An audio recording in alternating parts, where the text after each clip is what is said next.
Hello दोस्तों, क्या हाल है। आप देख रहे हैं इंपॉर्टेंट और सचोट न्यूज, जहां मिलती हैं आपको देश और दुनिया की तमाम बड़ी खबरें सबसे पहले और सबसे विश्वसनीय रूप में। कृपया वीडियो को लाइक और चैनल को सब्सक्राइब करें और कमेंट बॉक्स में जरूर बताइए कि आप ये वीडियो कहां से देख रहे हैं। तो चलिए शुरू करते हैं आज के वीडियो को। इंसाफ मिला, ब्रह्मोस इंजीनियर निशांत अग्रवाल जासूसी के आरोपों से बरी। ब्रह्मोस मिसाइल सेंटर के पूर्व वैज्ञानिक निशांत अग्रवाल को 7 साल बाद बॉम्बे हाईकोर्ट ने जासूसी के आरोपों से बरी कर दिया है।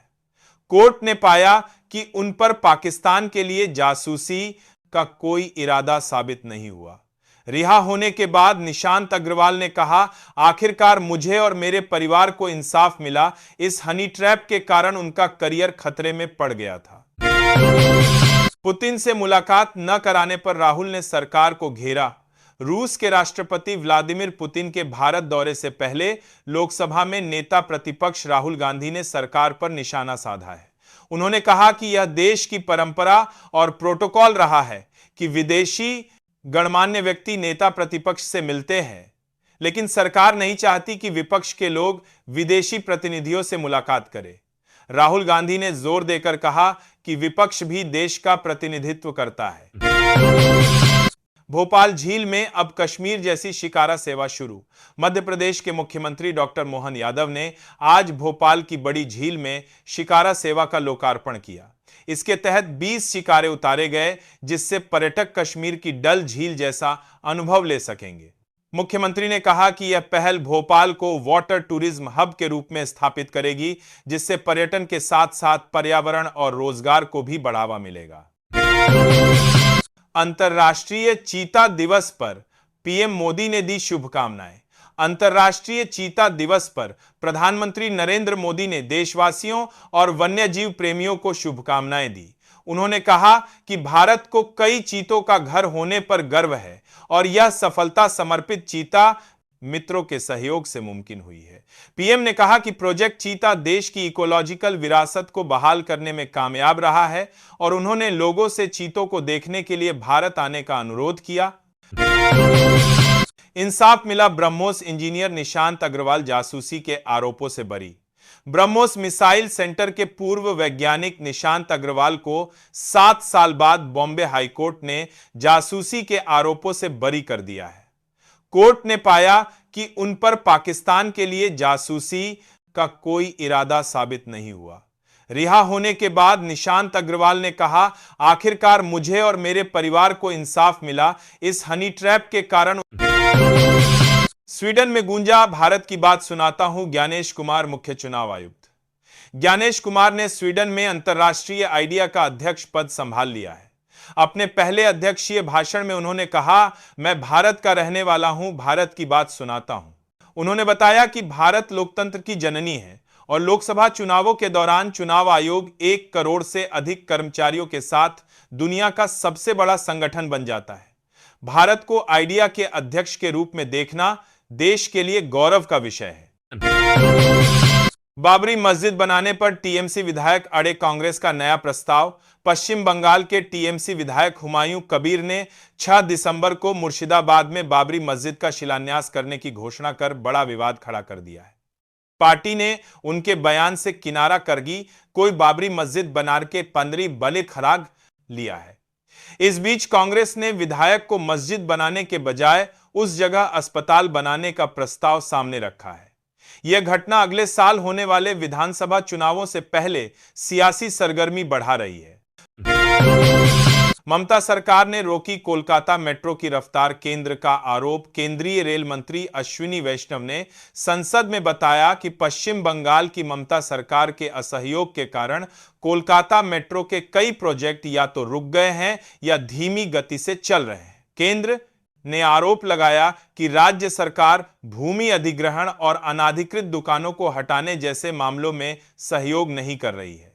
केंद्र ने दावा किया कि 2014 से 2025 के बीच मेट्रो का विस्तार 45 किलोमीटर तक हुआ है। पुतिन के दौरे से पहले भारत रूस दोस्ती की झलक।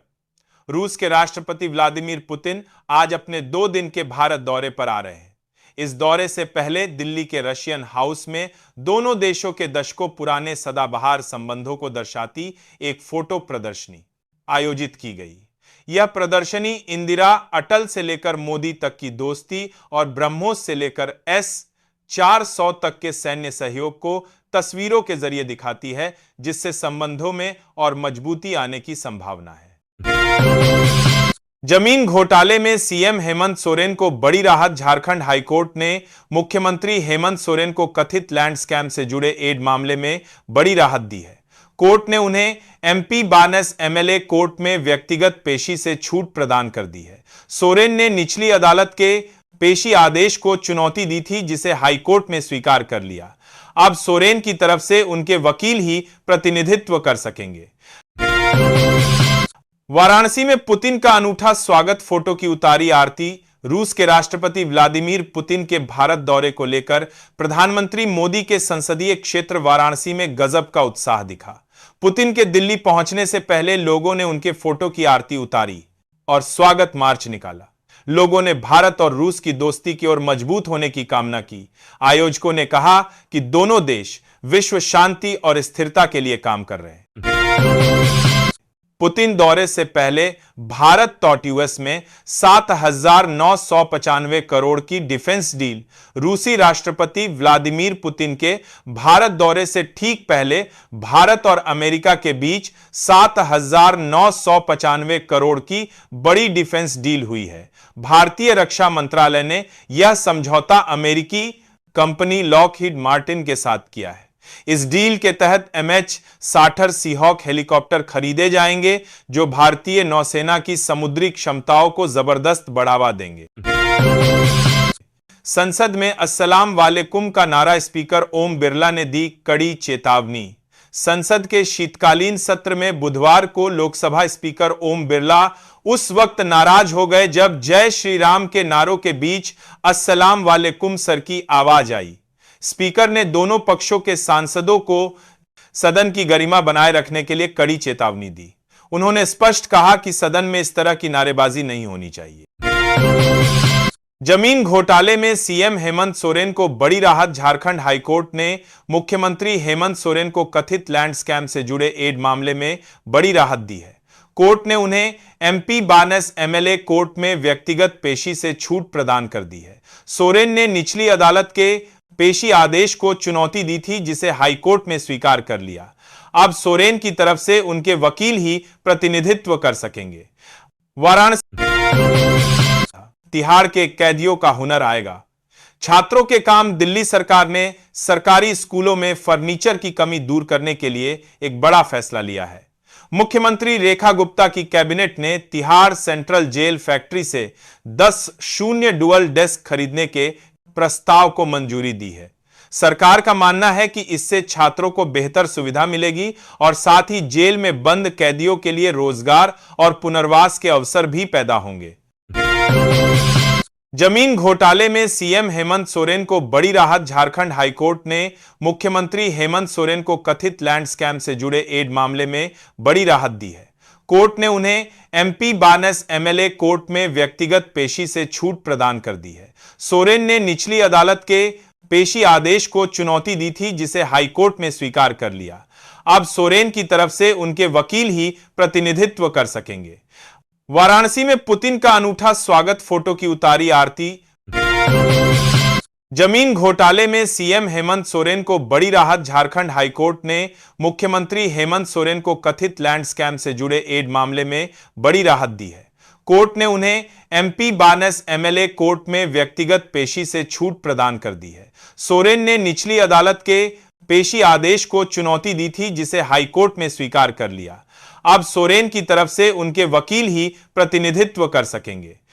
वाराणसी में पुतिन का अनूठा स्वागत, फोटो की उतारी आरती। रूस के राष्ट्रपति व्लादिमीर पुतिन के क्षेत्रों के लिए जरूरी है। सीएम यादव ने अनुपस्थित शिक्षकों की पड़ताल नई तकनीक से करने और लैपटॉप लाभार्थी विद्यार्थियों की संख्या बढ़ाने के भी निर्देश दिए। झारखंड में सियासी कयास। जेएमएम बीजेपी गठबंधन की इनसाइड स्टोरी। झारखंड के मुख्यमंत्री हेमंत सोरेन के दिल्ली दौरे के बाद बीजेपी और जेएमएम के बीच संभावित गठबंधन के कयास लगाए जा रहे हैं। माना जा रहा है कि यह सीएम सोरेन के लिए सियासी मजबूरी हो सकती है जिससे उन्हें जमीन घोटाले इंडिया गठबंधन में दरार अप में कांग्रेस ने छोड़ा। सपा का साथ इंडिया गठबंधन में दरार के संकेत देते हुए यूपी कांग्रेस ने समाजवादी पार्टी का साथ छोड़कर पंचायत चुनाव अकेले लड़ने का ऐलान किया है। कांग्रेस सांसदों की राहुल गांधी के साथ हुई बैठक में यह फैसला लिया गया। यूपी कांग्रेस प्रभारी अविनाश पांडे ने बताया कि पार्टी स्वतंत्र रूप से चुनाव लड़ेगी। इस फैसले को बिहार चुनाव में हार के बाद कांग्रेस की नई रणनीति के रूप में देखा जा रहा है। पंजाब में 400 करोड़ का जापानी निवेश स्किल सेंटर बनेगा। पंजाब के औद्योगिक विकास को बढ़ावा देते हुए मुख्यमंत्री भगवंत मान के नेतृत्व वाली सरकार ने जापान की कंपनी टॉपन स्पेशलिटी फिल्म्स के साथ 400 करोड़ के निवेश का समझौता किया है। समझौते के तहत कंपनी स्किल एक्सीलेंस सेंटर स्थापित करेगी। मुख्यमंत्री मान ने कहा कि यह साझेदारी हुनरमंद युवाओं को प्रशिक्षण देने और राज्य में रोजगार के नए अवसर पैदा करने पर केंद्रित होगी। पटना में नियुक्ति पत्र वितरण, 33 कर्मियों को मिली नौकरी। बिहार के जल संसाधन मंत्री विजय कुमार चौधरी ने आज पटना में आयोजित समारोह में 33 कर्मियों को नियुक्ति पत्र सौंपे। इनमें एक नवनियुक्त सहायक अभियंता और अनुकंपा के आधार पर नियुक्त 32 कर्मी शामिल है। मंत्री चौधरी ने कहा कि विभाग में नियुक्ति की प्रक्रिया तेज हुई है, जो विभाग की दक्षता और संवेदनशीलता को दर्शाती है। फेक न्यूज डीप फेक पर सख्ती, सरकार का बड़ा ऐलान। केंद्रीय मंत्री अश्विनी वैष्णव ने संसद में ऐलान किया कि सरकार फेक न्यूज और डीप फेक फैलाने वालों के खिलाफ सख्त कार्रवाई करेगी, क्योंकि यह लोकतंत्र के लिए गंभीर खतरा है। उन्होंने कहा कि हाल ही में लोकतंत्र के लिए सख्त कार्रवाई करेगी। गंभीर कार्रवाई का भरपूर बॉडी। लागू हुए नियमों में 36 घंटे के भीतर वीडियो हटाने का प्रावधान है। वैष्णव ने कड़े नियमों की तत्काल जरूरत पर जोर दिया और बताया कि डीपफेक की पहचान पर ड्राफ्ट विचाराधीन है। महिला बाल विकास योजनाएं जन जन तक पहुंचे सीएम मोहन यादव। मुख्यमंत्री डॉक्टर मोहन यादव ने महिला एवं बाल विकास विभाग की समीक्षा बैठक में निर्देश दिए कि विभाग की योजनाएं बच्चों और महिलाओं के स्वस्थ सर्वांगीण विकास और महिला सशक्तिकरण पर क्या आग्रह होगा, केंद्रित होनी चाहिए।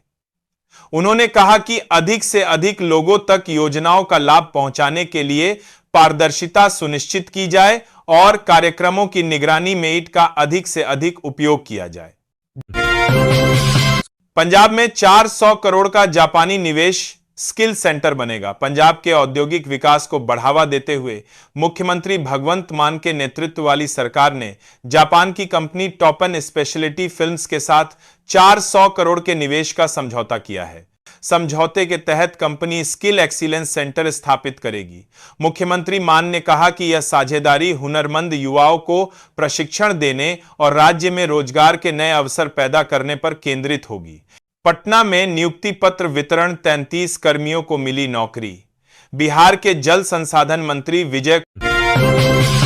पंजाब में 400 करोड़ का जापानी निवेश स्किल सेंटर बनेगा। पंजाब के औद्योगिक विकास को बढ़ावा देते हुए मुख्यमंत्री भगवंत मान के नेतृत्व वाली सरकार ने जापान की कंपनी टॉपन स्पेशलिटी फिल्म्स के साथ 400 करोड़ के निवेश का समझौता किया है। समझौते के तहत कंपनी स्किल एक्सीलेंस सेंटर स्थापित करेगी। मुख्यमंत्री मान ने कहा कि यह साझेदारी हुनरमंद युवाओं को प्रशिक्षण देने और राज्य में रोजगार के नए अवसर पैदा करने पर केंद्रित होगी। पटना में नियुक्ति पत्र वितरण। उपचुनाव आपका बीजेपी पर हमला लौटा। जनता का भरोसा। दिल्ली नगर निगम उपचुनाव के नतीजों के बाद आपने इसे लौटते विश्वास की कहानी बताया है। पार्टी के राष्ट्रीय संयोजक अरविंद केजरीवाल ने कहा कि 3 सीटों पर जीत ने स्पष्ट कर दिया है कि दिल्ली का जन समर्थन तेजी से आपकी ओर मजबूत हो रहा है। उन्होंने कहा कि दिल्ली बहुत जल्द वापस सकारात्मक राजनीति और अच्छे कामों की तरफ लौट रही है। पीएम मोदी ने बंगाल बीजेपी सांसदों को दिया जीत का मंत्र। सर प्रक्रिया पर कही ये बात। प्रधानमंत्री नरेंद्र मोदी ने आज संसद भवन में पश्चिम बंगाल के बीजेपी सांसदों से मुलाकात की और सर प्रक्रिया पर फीडबैक लिया। पीएम मोदी ने कहा कि सर शुद्धिकरण की प्रक्रिया है और यह होनी ही है। उन्होंने सांसदों को निर्देश दिया कि वे इस प्रक्रिया को जटिल न बनाएं और जमीन तक यही साफ संदेश पहुंचाएं। साथ ही उन्होंने आगामी चुनावों में जीत के लिए कड़ी मेहनत करने की सीख भी दी। बाबरी मस्जिद पर अड़े। हुमायूं कबीर का कच्चा चिट्ठा बाबरी मस्जिद के शिलान्यास की घोषणा करने वाले टीएमसी विधायक हुमायूं कबीर को पार्टी ने निष्कासित कर दिया है। उन्होंने 6 दिसंबर 2025 को मुर्शिदाबाद के बेलडांगा में मस्जिद का शिलान्यास करने का ऐलान किया था। इस विवाद के बाद कबीर ने अपनी अलग पार्टी बनाने और विधानसभा चुनाव में 131 सीटों पर लड़ने की घोषणा की है। बीजेपी और कांग्रेस दोनों ने उनके इस कदम का विरोध किया है। सर, फॉर्म नहीं भरा तो क्या वोटर लिस्ट से नाम कटेगा? मतदाता सूची के विशेष गहन पुनरीक्षण के तहत फॉर्म जमा करने की अंतिम तारीख 11 दिसंबर है। लाखों मतदाताओं के मन में यह आशंका है कि फॉर्म न भरने पर क्या उनका नाम कट जाएगा। चुनाव आयोग ने स्पष्ट किया है कि फॉर्म भरने की तारीख चूकने पर भी घबराने की जरूरत नहीं है। आप 16 दिसंबर को ड्राफ्ट वोटर लिस्ट आने के बाद जनवरी 2026 तक दावा आपत्ति दर्ज कर अपना नाम फिर से जुड़वा सकते हैं। मायावती की नोएडा रैली रद्द आमजन की दिक्कत बनी वजह। बहुजन समाज पार्टी प्रमुख मायावती ने 6 दिसंबर को नोएडा में होने वाली अपनी विशाल जनसभा अचानक रद्द कर दी है। यह रैली बाबा साहेब डॉक्टर भीमराव अंबेडकर के महापरिनिर्वाण दिवस पर होनी थी। मायावती ने सोशल मीडिया पर बताया कि वाईपी सुरक्षा इंतजामों के कारण आम लोगों, महिलाओं और बच्चों को भारी दिक्कत होती, घंटों इंतजार करना पड़ता और धक्का मुक्की भी होती। पुतिन बोले, पीएम मोदी किसी के दबाव में आने वाले नहीं। रूसी राष्ट्रपति व्लादिमीर पुतिन ने प्रधानमंत्री नरेंद्र मोदी का खुला समर्थन करते हुए कहा है कि वे किसी के दबाव में आने वाले नेताओं में से नहीं हैं। पुतिन ने मोदी के नेतृत्व की प्रशंसा की और भारत रूस के बीच मजबूत संबंधों पर जोर दिया। उन्होंने यह भी बताया कि दोनों देशों के बीच 90% से अधिक द्विपक्षीय व्यापारिक समझौते सफलतापूर्वक पूरे हो चुके हैं। इंडिगो की 300 उड़ानें फिर रद्द एयरपोर्ट्स पर। यात्रियों का गुस्सा। इंडिगो एयरलाइंस ने आज भी देश भर में लगभग 300 उड़ानें रद्द कर दी, जिससे दिल्ली, मुंबई और हैदराबाद समेत कई हवाई अड्डों पर यात्रियों की लंबी कतारें लग गईं। कर्मचारियों की कमी को उड़ानें रद्द होने का मुख्य कारण बताया जा रहा है। यात्रियों में भारी गुस्सा है क्योंकि एयरलाइन ने उनके लिए कोई वैकल्पिक व्यवस्था नहीं की है, जिससे उनकी परेशानी काफी बढ़ गई है। बाबरी मस्जिद बनाने का ऐलान महंगा पड़ा। टीएमसी विधायक हुमायूं कबीर पार्टी से सस्पेंड। तृणमूल कांग्रेस के विधायक हुमायूं कबीर को पार्टी ने निलंबित कर दिया है। उन्होंने पश्चिम बंगाल के मुर्शिदाबाद जिले में बाबरी मस्जिद बनाने का ऐलान किया था और कहा था कि इसके लिए उन्हें इस्तीफा भी देना पड़े तो वह देंगे। उनके इस विवादित बयान और जिद के कारण पार्टी ने उन पर यह कड़ी कार्रवाई की है।